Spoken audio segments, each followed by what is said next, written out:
Good evening, Belize, and welcome to XTV's news broadcast for Wednesday, April 8, 2026. Making the headlines tonight, NTUCB presses Labor Ministry for clear guidance on CCJ's severance decision. Police bust over 1,100 pounds of cannabis in Lord's Bank apartment. Suspected sick out at western border until that's under investigation. PSU president says officers accused of sabotage without evidence, and prison confirms asthmatic inmate died following severe attack. We take a first break and return with the news in detail.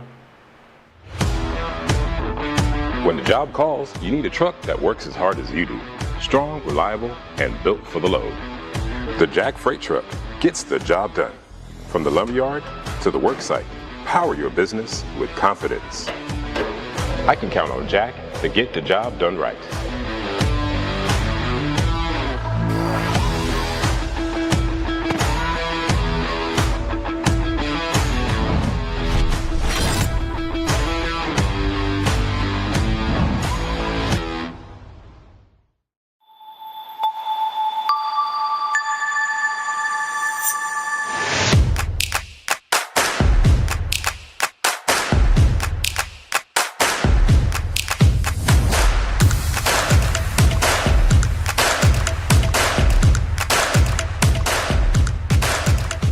En Atlantic Bank, tu comodidad es nuestra prioridad.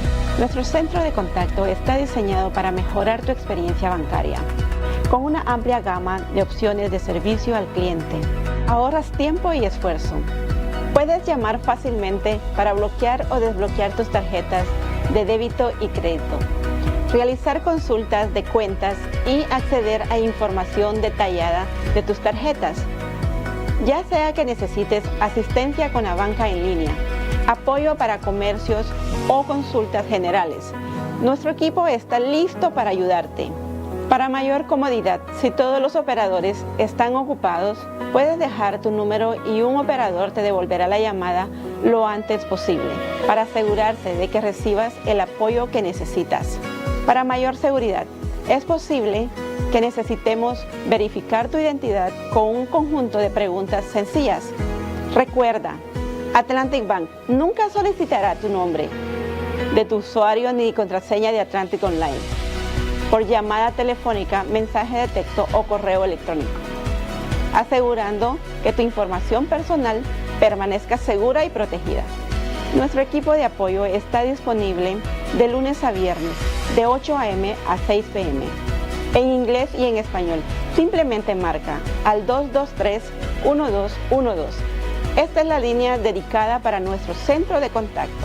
Atlantic Bank se compromete a brindarte un servicio excepcional y las herramientas que necesitas para administrar tus finanzas de manera conveniente y segura.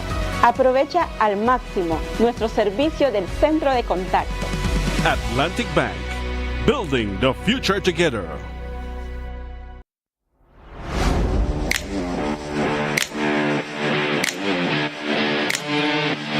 Every great job starts at Brothers Habet, with the best supplies and the right support, including free delivery on site, so you can focus on the job. Brothers Habet, working with contractors since 1983.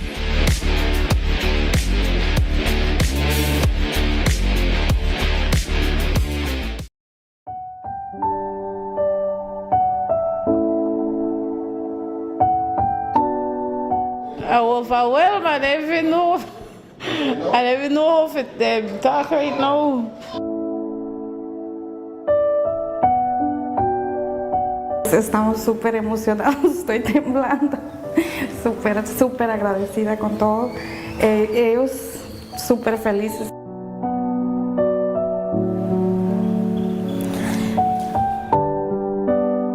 I received a whole 2-bedroom house for me and my son and my daughter right here. So it's more than emotional.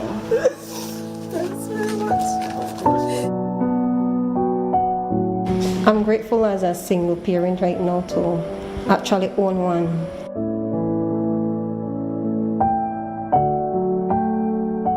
I feel like a load has been lifted off my shoulder receiving this key today.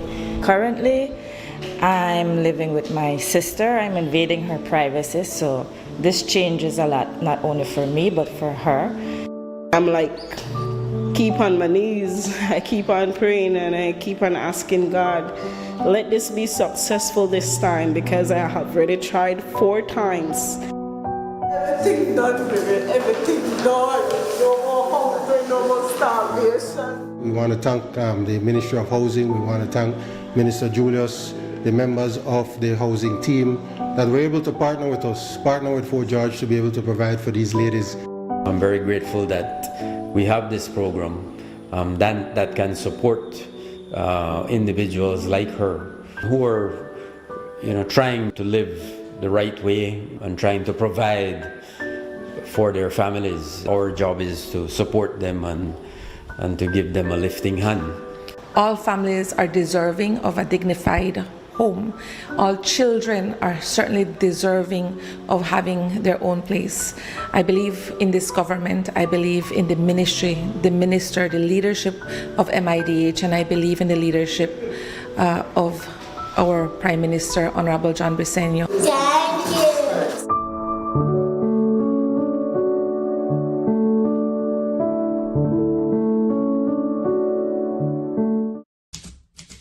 In a democracy, what is good for the government cannot be bad for the people. And what is good for the people cannot be bad for the government. We came a long way. It's like over 16 years that it was basically like 2-3 houses in that area. It was wild. One high bush like jungle. I want to take my lick. Say no water, no light. I tell her no worry about that. We have figured it out. How long it will take for this to happen? A year ago, you were considered squatters. We made a picado and we came in. I made a teenager. Everybody said it was swamp, it was swamp. When we get in here, it was like gold. Today, you're landowners. This that for we, and we proud of this. Now we're claiming our house on the land. We have worked so hard to make this happen for us. This is a beautiful day, folks, because we are taking care of the people who have taken care of us. Because we wouldn't be here today without you.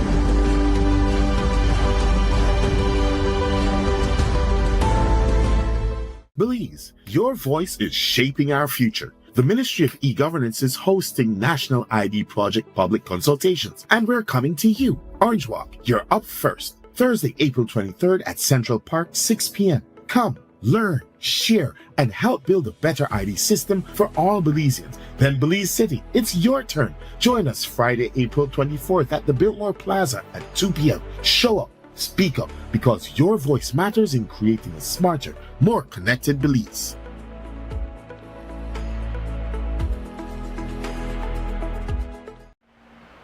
Welcome back with your news. I am Drea Espinosa. The National Trade Union Congress of Belize, NTUCB, has written the Ministry of Labor requesting it come out with clear guidance on severance based on the ruling of the Caribbean Court of Justice in November 2025. In a March 31 letter, the call is made for the ministry to adopt as the standard guidance the NTUCB's interpretation of the judgment that severance pay is a distinct and non-waivable statutory right that exists independent of pension.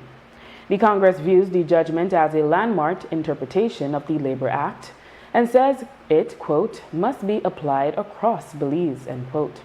It also considers that the Labor Department's statement on the ruling that each case must be evaluated on its own facts leads to ambiguity. The NTUCB is asking the ministry to issue a formal circular to employers and labor organizations, update Labor Department guidance, and launch a public education campaign to ensure the CCJ's ruling is applied consistently nationwide. It argues that the judgment leaves no ambiguity and that retirement, whether mandatory or voluntary, triggers severance and no agreement can override that entitlement. The Congress clarifies that every worker who has completed a continuous period of employment 5 to 10 years or over 10 years is entitled to statutory severance pay under Section 183, regardless of the type of departure. Last week, we reported that as many as 10 immigration officers attached to the western border had called in sick. Tanya Santos, CEO in the Ministry of Immigration, was cautious about calling the occurrence a sick-out, saying the situation needed to be investigated first. She noted that the inquiry would begin once the officers returned to work. On Tuesday, Lawrence Thompson, Director of Border Management and Immigration Services, informed that the investigation has begun. An investigation has been launched. We have a senior staff, senior personnel who is leading this investigation. And we will pursue that investigation to determine the full nature of that disruption.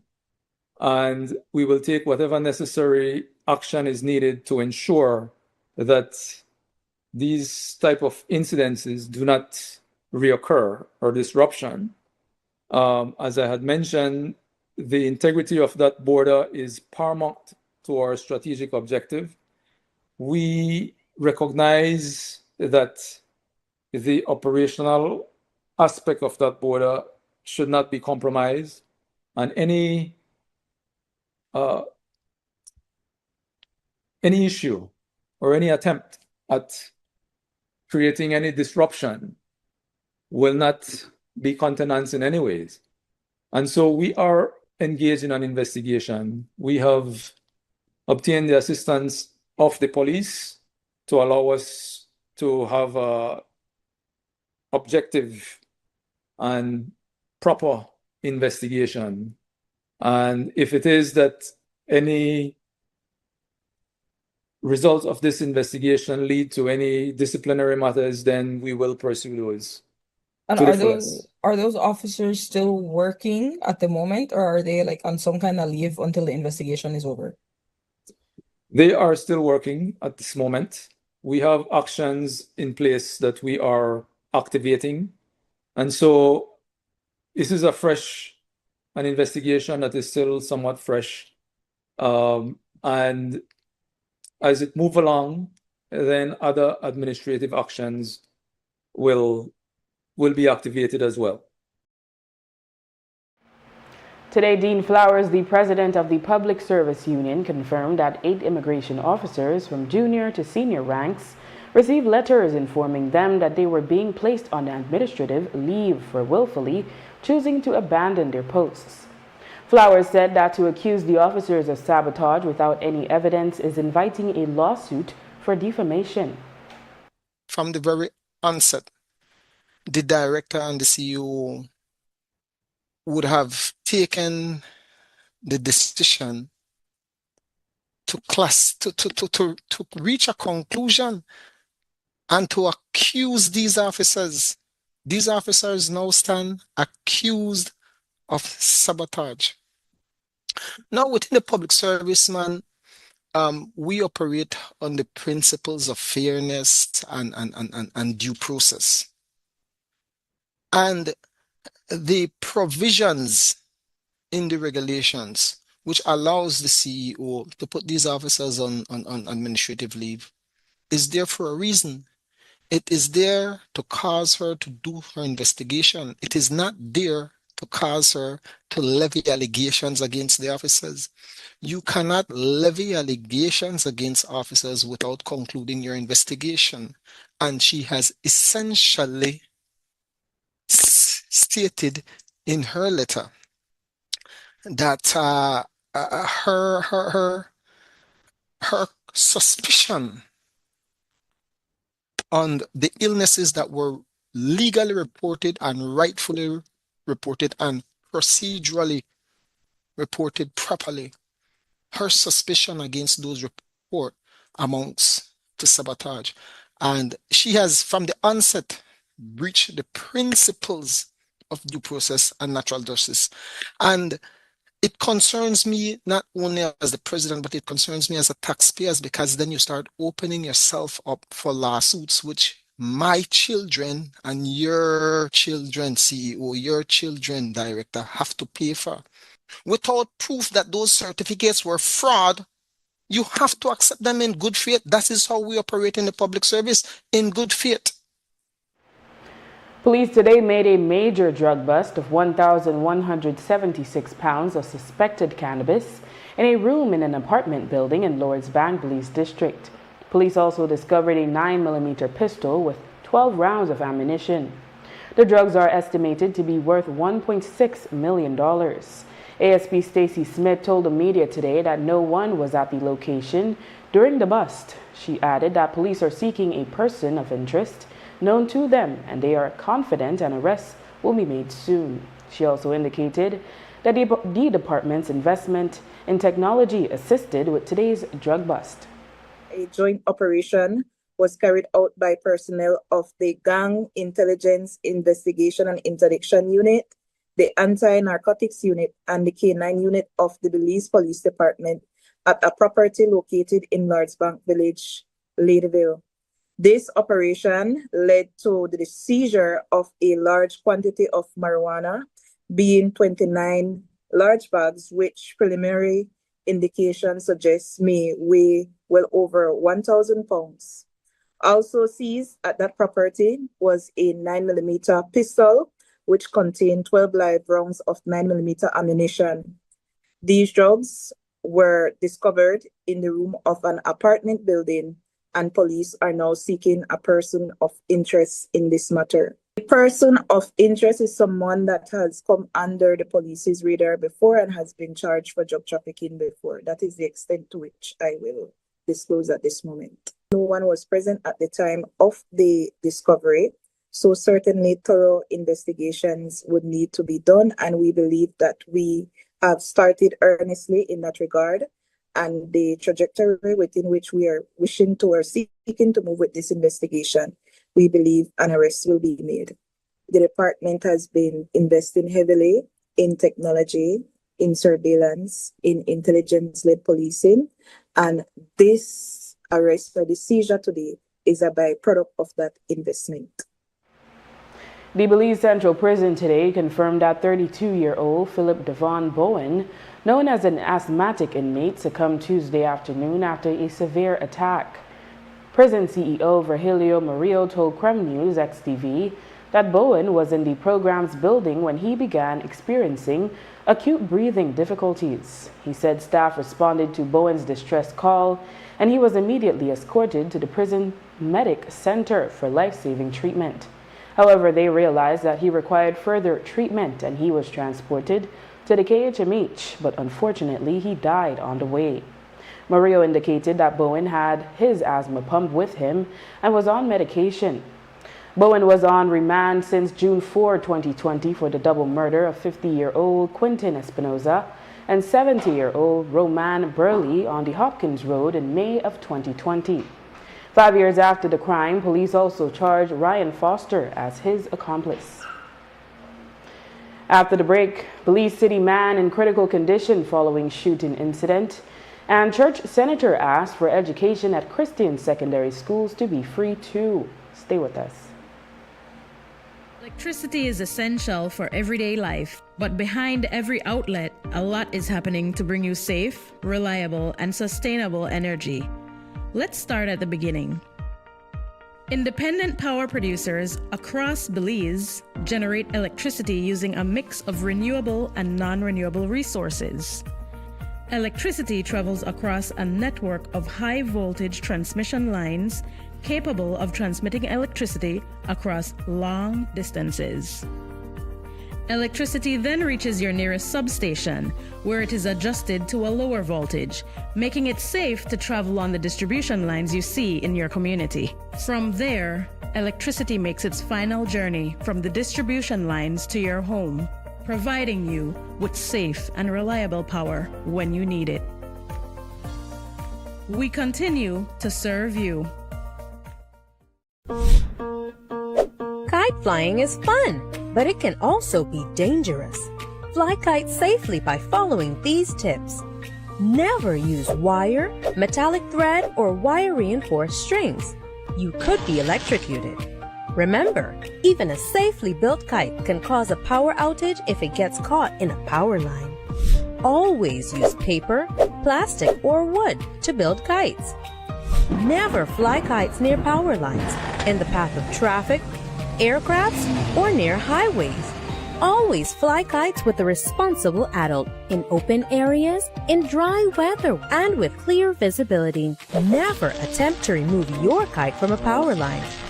Always call BEL at 0800-235-2273 if your kite gets caught in a power line. Belize Electricity Limited. We care about your safety.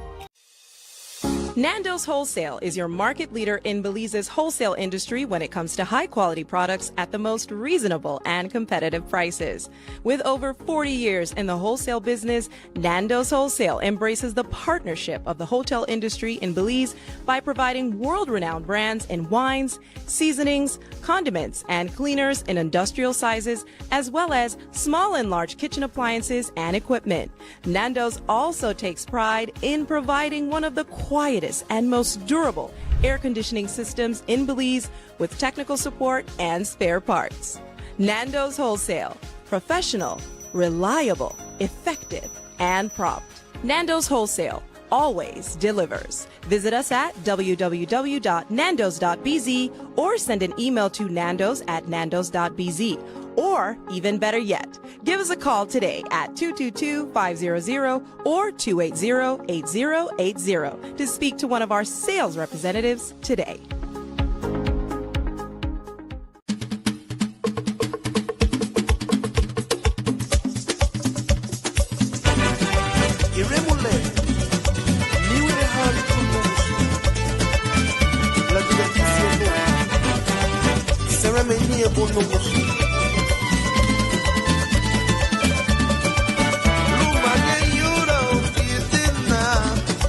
Bari here now, love pura y siete. Aro puto como motino, sunkateleri chabe, sunkateleri babe. Yay hey bande puti danandige, loso de bagare.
Is that all?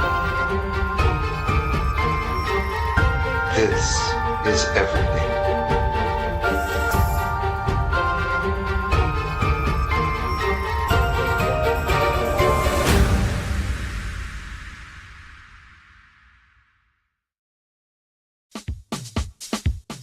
Sea una persona ocupada o atrapada en el tráfico, o que tenga una circunstancia adversa o muy exigente, la tensión se acumula y lo estresa. El estrés ataca a todos en cualquier momento, a cualquier edad. El estrés es un asesino. Es mejor estar vivo que muerto, así que visite la farmacia de Freetown para obtener opciones. Hola, ¿qué tal? ¿Qué puedo hacer para usted hoy? Estoy bien estresado. Ok, tengo una pastilla que te va a ayudar, ¿ok? Que toma una de eso al día para 10 días y va a estar bien después, ¿eh? Ok. Farmacia Fritón, carretera 28 Fritón, donde estás mejor vivo que muerto. Farmacia Fritón, teléfono 22 32 87 6. A Belize City man, 25-year-old Sean Alberto, is in critical condition following a shooting incident at the corner of Crawl Road and Reggae Street around 7 Tuesday night. According to the initial investigation, Alberto, who was accompanied by 25-year-old Arnel Copius, was seated in the driver's side of a Ford F-150 pickup when a male individual approached the pickup and fired several shots in Alberto's direction. Alberto received gunshot wounds to the body and was transported to the KHMH for treatment. Police are seeking one individual for questioning.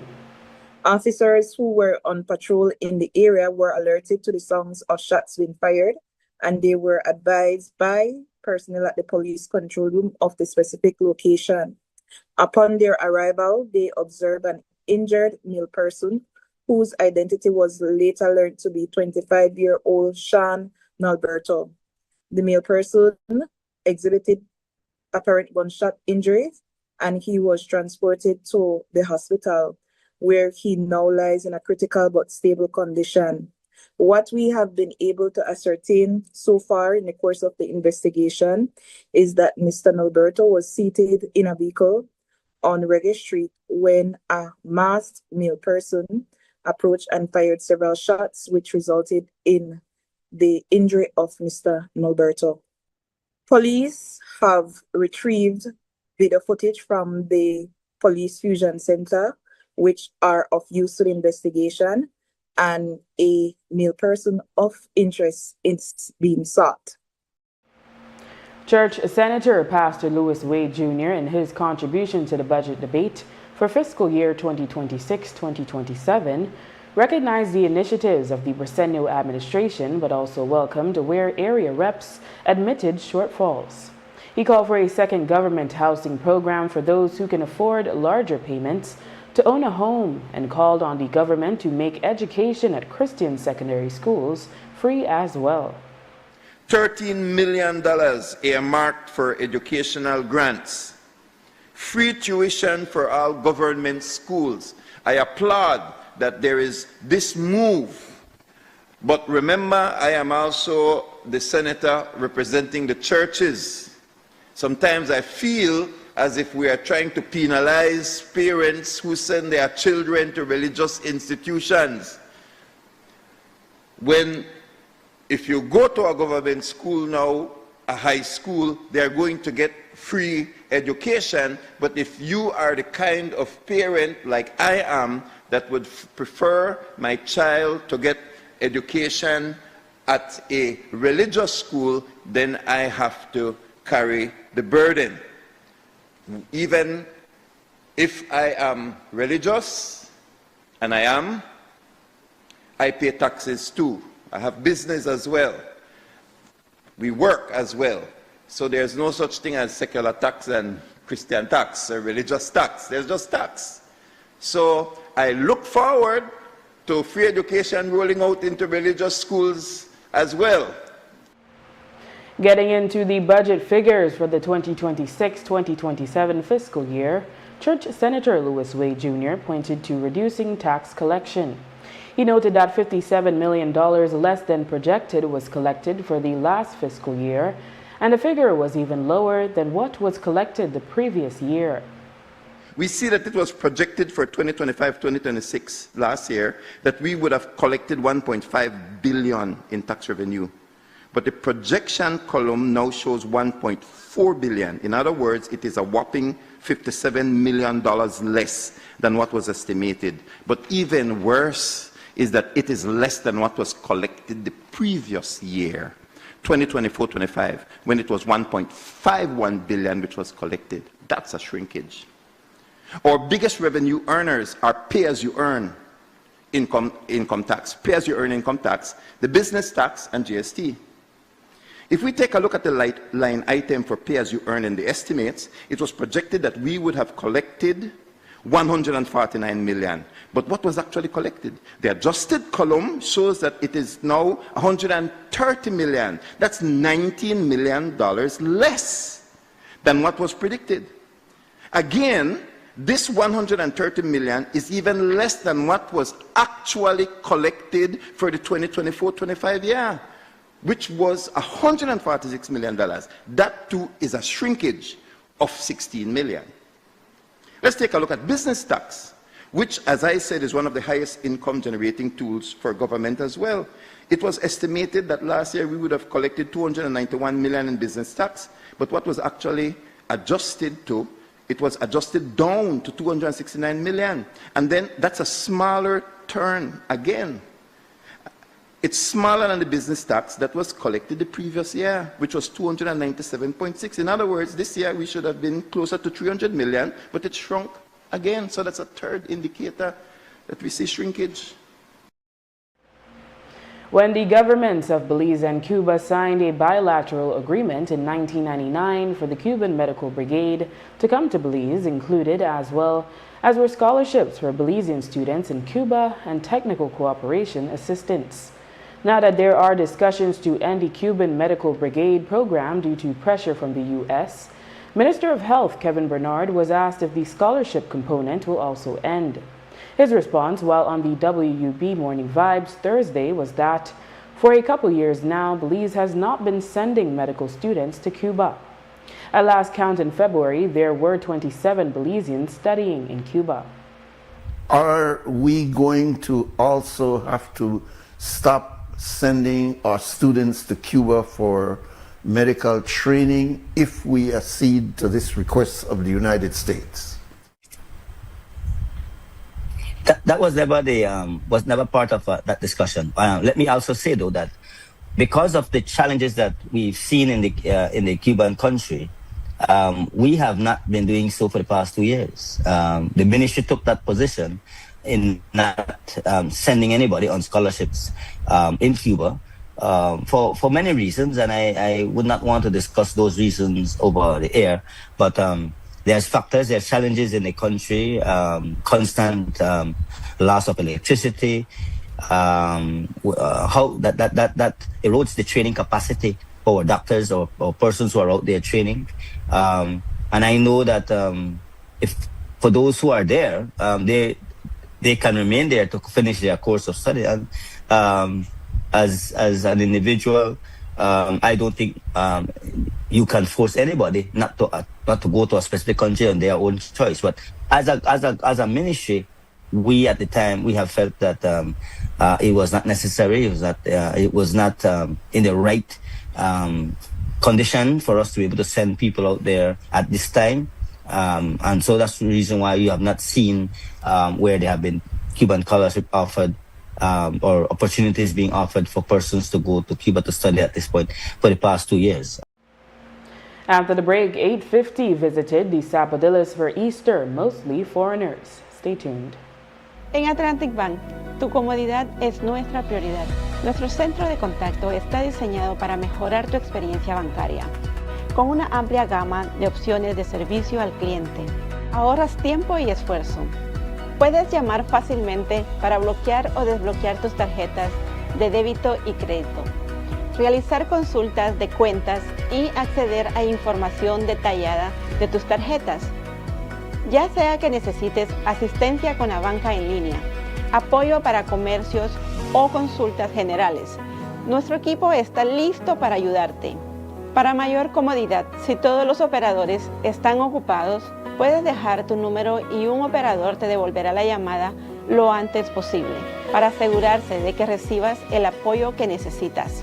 Para mayor seguridad, es posible que necesitemos verificar tu identidad con un conjunto de preguntas sencillas. Recuerda, Atlantic Bank nunca solicitará tu nombre de tu usuario ni contraseña de Atlantic Online por llamada telefónica, mensaje de texto o correo electrónico, asegurando que tu información personal permanezca segura y protegida. Nuestro equipo de apoyo está disponible de lunes a viernes, de 8 a.m. a 6 p.m., en inglés y en español. Simplemente marca al 223-1212. Esta es la línea dedicada para nuestro centro de contacto. Atlantic Bank se compromete a brindarte un servicio excepcional y las herramientas que necesitas para administrar tus finanzas de manera conveniente y segura. Aprovecha al máximo nuestro servicio del centro de contacto. Atlantic Bank, building the future together.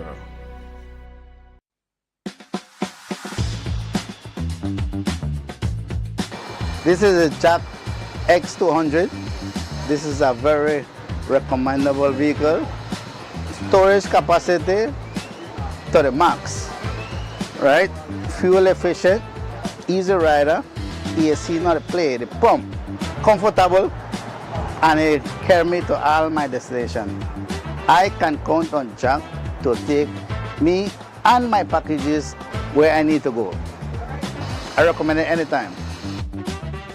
We're the best from the West.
I overwhelmed. I don't even know. I don't even know how to talk right now.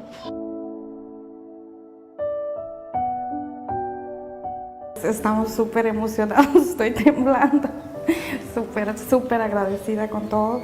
Ellos súper felices.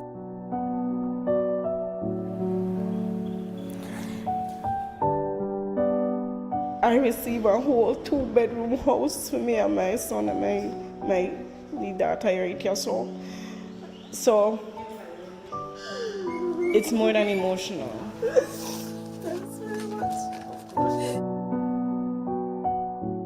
I'm grateful as a single parent right now to actually own one.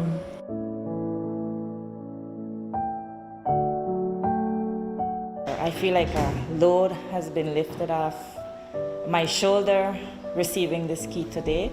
Currently, I'm living with my sister. I'm invading her privacy, so this changes a lot, not only for me, but for her.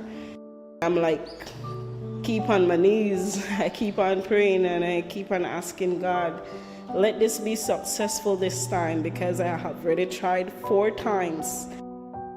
Everything done, baby. Everything done.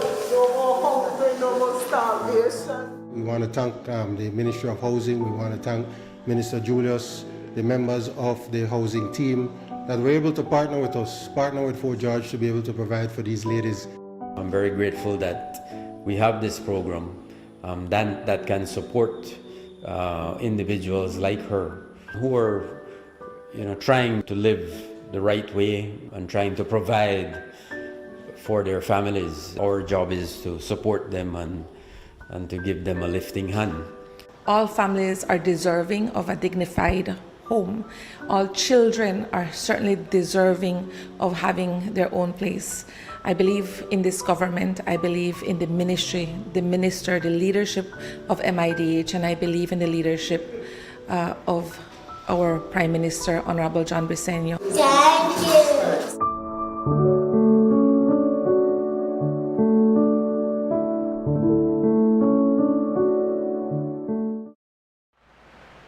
While Sartaneja has emerged as a popular Easter destination for Belizeans, the Sapodilla Keys was a popular spot for Central Americans. The Ministry of Immigration released figures for the weekend showing that the Sapodillas received 850 visitors. Lawrence Thompson, the Director of Border Management and Immigration Services, said that very few Belizeans made the journey out to the Sapodillas. For that area of operation in the southern part of Belize, we have 760 or 63 passengers who came on vessels. It was 47 vessels that arrived at that port. We have an immigration officer stationed at that quay for that purpose. We had also, along those vessels, a number of crew members as well who took the total number of persons who visited that island to 850 passengers, including crew. Would you guys be able to disclose how many Belizeans? Well, these are more yachts and small vessels, small craft who visit from our neighbors, Guatemala and Honduras. We don't have much Belizeans who go out there. A fatal road traffic accident which occurred just before 1 a.m. today near mile 61 on the George Price Highway in the Cayo district claimed the life of 29-year-old Alexander Bradley of San Ignacio. According to ASP Stacy Smith, the initial investigation revealed that Bradley lost control of his vehicle and collided with a street sign. When police officers at the Georgeville Police Substation were advised of a traffic accident near mile 61 on the George Price Highway, the officers responded, and upon doing so, they observed a white SUV which was damaged, and beside that SUV was an injured male person, later learned to be 29-year-old Alexander Bradley of San Ignacio Town.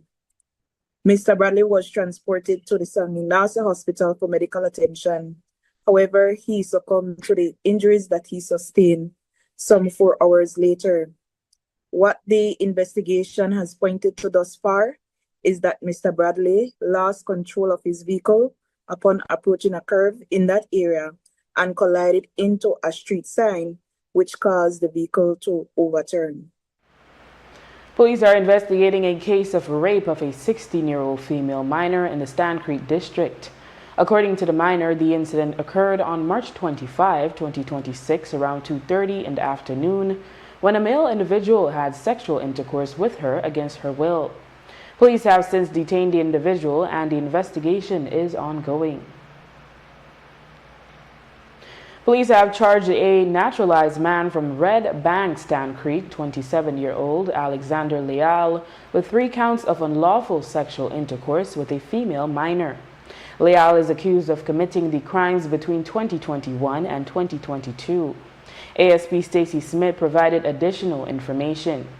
Police have formally arrested and charged Alexander Leal Miguel, a 27-year-old naturalized Belizean of Red Bank Village, for 3 counts of unlawful sexual intercourse.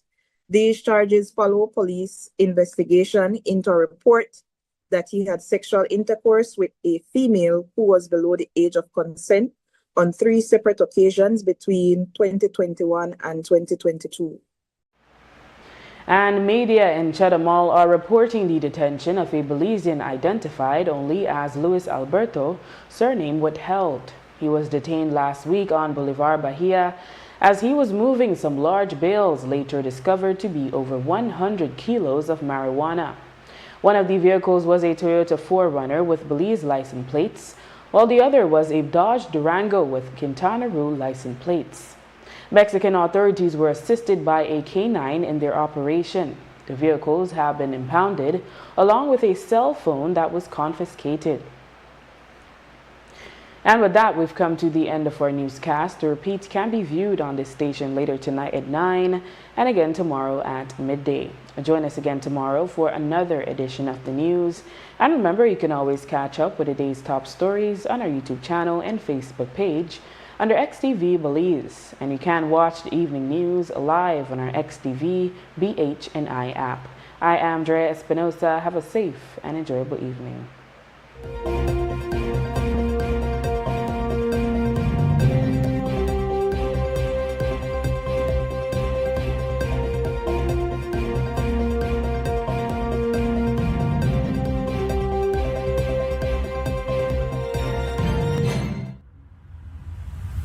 Thank you.